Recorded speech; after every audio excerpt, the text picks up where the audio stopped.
Bonjour et bienvenue dans mon journal de lecture. Aujourd'hui, on revient à Cervantes. Cervantes dont j'ai lu récemment les nouvelles exemplaires et Don Quichotte. Et il s'agit maintenant dans cette Pléiade, d'ailleurs c'est assez drôle parce que j'ai deux volumes de la Pléiade mais qui visiblement ne correspondent pas à la même édition, ce qui fait que j'ai à double les nouvelles exemplaires de Cervantes, que je n'ai pas lu deux fois pour autant, mais il y a surtout dans ce volume-là le dernier roman de Cervantes qui s'intitule donc L'histoire des épreuves et travaux de Persillès et Sigismunda. 4 livres qui racontent ces histoires-là.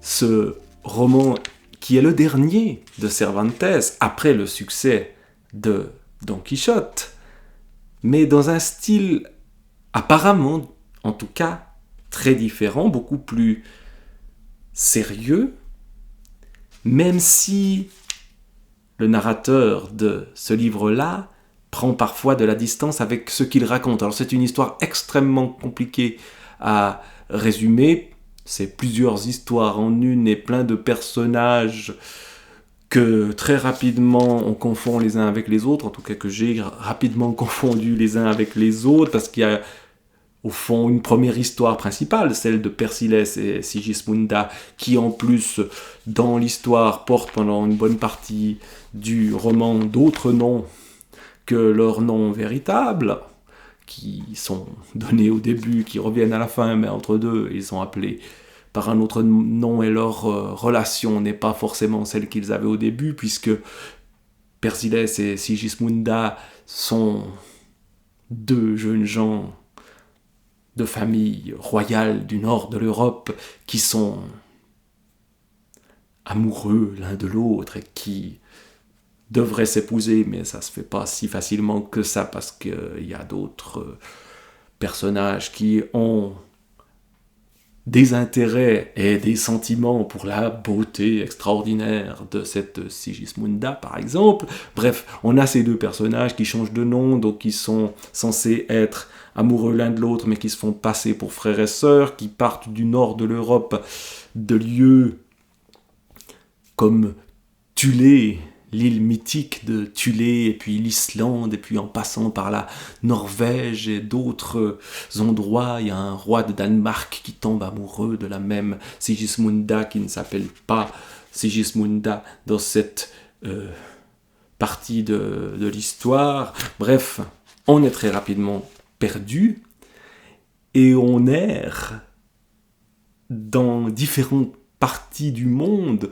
ce nord mythique, où tout commence, ce nord barbare, mais de bons barbares, des barbares qui sont chrétiens et qui aimeraient le devenir encore plus, qui ont cette bonne volonté de vouloir, au fond, mettre de côté leur tradition pour apprendre la vraie tradition. On est dans une époque, celle de Cervantes, où les questions religieuses sont très importantes, où le débat entre catholiques et protestant est encore très très vif, et où Cervantes défend le monde catholique, espagnol et romain, et d'ailleurs le voyage qui nous est raconté part du nord pour descendre de plus en plus vers le sud, passer sans trop s'y arrêter du côté de l'Angleterre, puis débarquer sur le continent en péninsule ibérique, au Portugal, puis beaucoup en Espagne, passer par une France que visiblement Cervantes ne connaît pas bien, pour finir en Italie et bien sûr à Rome. Rome, le lieu où justement on pourra prouver qu'on est véritablement de bons catholiques. Mais il y a beaucoup d'aventures entre deux, parce qu'à chaque étape de ce voyage-là, eh bien, nos personnages, nos frères et sœurs, soi-disant, qui vont vers Rome, vont rencontrer d'autres personnages, certains vont être capturés par d'autres, on ne sait pas trop qui c'est, ils vont tomber amoureux les uns des autres, il y aura des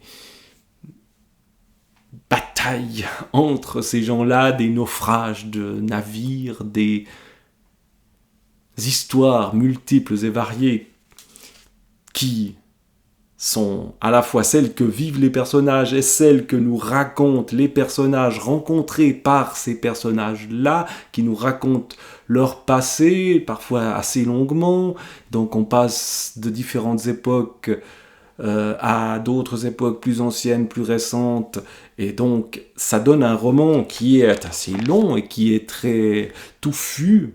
On est très loin de l'unité d'action que prônent les classiques. On est encore dans une période précédente, une période qu'on appelle généralement baroque dans ce roman-là, et donc on est face à un déferlement d'aventures, toujours avec cette toile de fond amoureuse, mais aussi où l'honneur joue un rôle extrêmement important, et le fond religieux aussi, mais des femmes enlevées par des hommes qui les aiment de manière trop forte et qui retrouvent leur honneur, parfois après l'avoir perdu ou avant, tout juste avant de se trouver dans une situation impossible. Et donc, voilà, nous lisons ceci avec une sorte de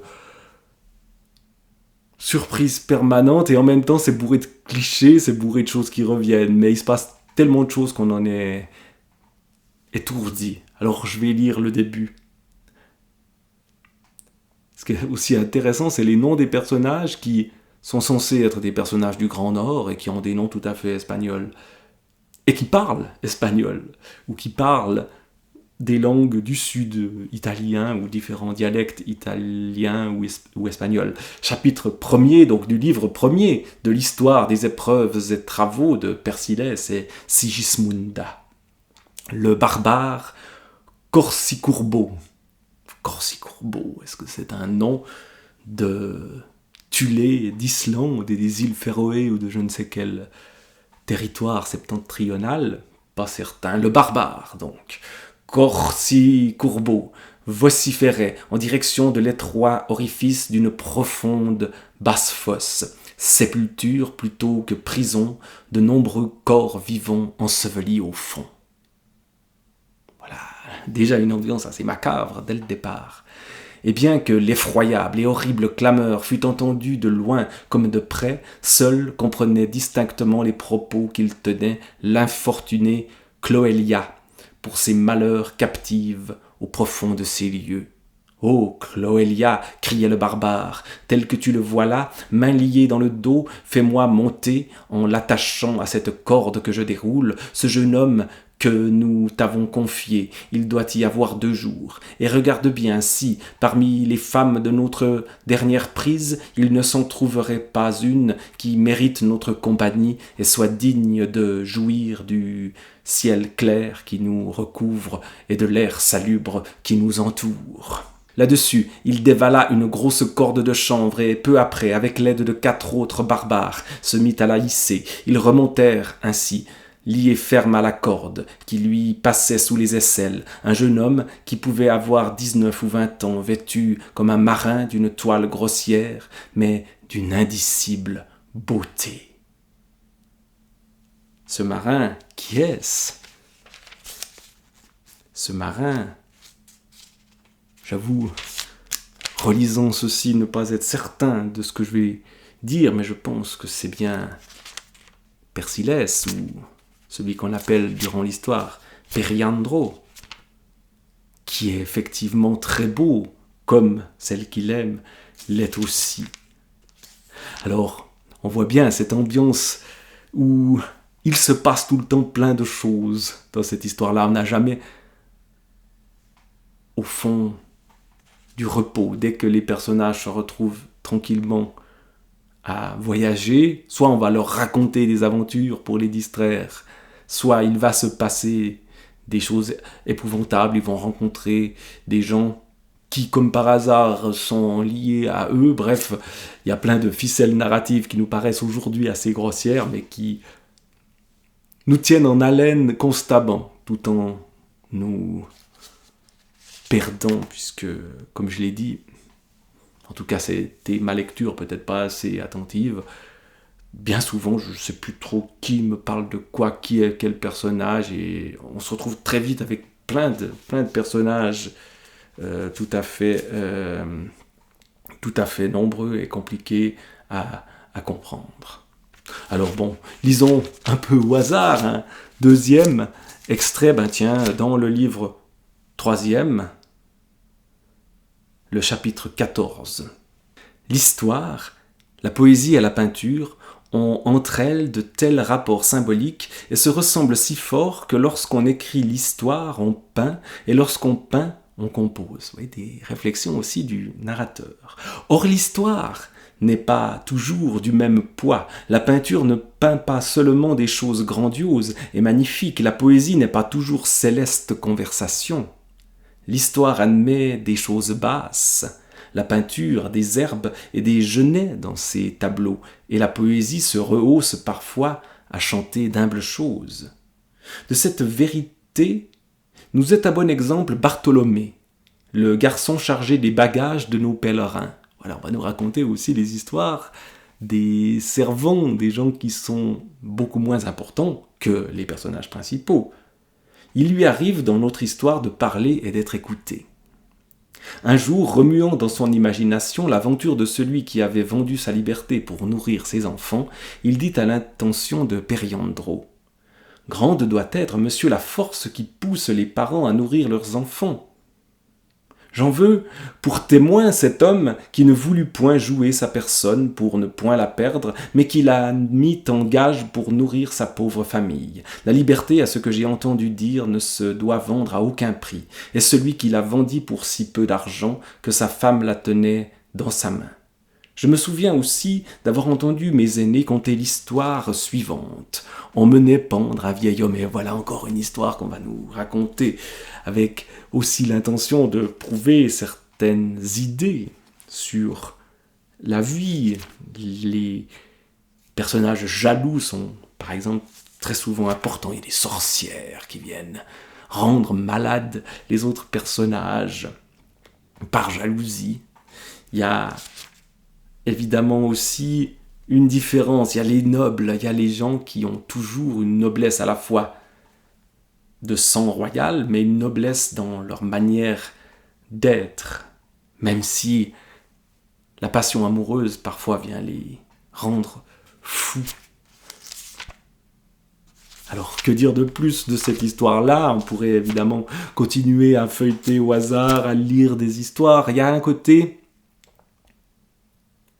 qui m'a fait penser un peu à Georges Perec, la vie mode d'emploi, où il y a plein d'histoires qui sont racontées de plein de personnages qui n'ont pas grand-chose à voir les uns avec les autres. Alors ici, évidemment, on est très loin dans le temps, mais il y a quelque chose de ça, il y a quelque chose d'un foisonnement de récits, d'un plaisir à raconter des histoires, même si il y a par exemple une scène dans un bateau où on nous raconte l'histoire d'un des personnages, et puis on s'arrête, on va dormir, et puis on dit « Ah mais elle est longue cette histoire est-ce qu'il pourrait pas avancer plus vite ?» Mais en même temps, il la raconte si bien, alors on va continuer à écouter ce qu'il a à raconter. Et donc, on trouve dans ce roman-là, un roman ancien, du début du XVIIe siècle, ce qui fait quand même le premier plaisir de la lecture, c'est qu'on nous raconte des histoires, pas seulement une histoire, mais plein d'histoires qui nous emmènent un peu partout, qui nous font voyager dans le temps, dans une autre mentalité que la nôtre, et qui, pour cela, nous fascinent encore. Persiles et Sigismunda, le dernier roman de Miguel de Cervantes.